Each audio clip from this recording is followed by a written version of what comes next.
Want to know how to add fades to your audio using envelope tool? Well, no worries. In this video, I'm going to show you an easy step-by-step guide on how you can do it.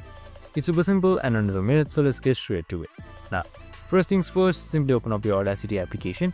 And now here you should be seeing your audio. Just simply select file right here, select import and import any audio that you like. Now once you have done that, you can just simply scroll to your see further of your audio. Just simply double click on it. And now here you can see envelope tool on top. So you can just simply select it right here, or just simply select app 2 as well to enable it. Now using the envelope tool is pretty simple. We can see these blue lines right here. So you can just simply select it to create a point. So it will create a new point just like this right here. So we can simply create a point where we want to end our fade in or start our fade out first. So let's say I have created this point right here.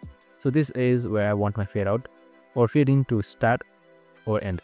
So just simply once you've created this fade in point where you want your fade in to stop, you can just simply pull or push down the envelope tool with another button. So here you can see I'm just going to repeat it again. Here you can see once you have created this point, I'm just going to create another point and push down right here.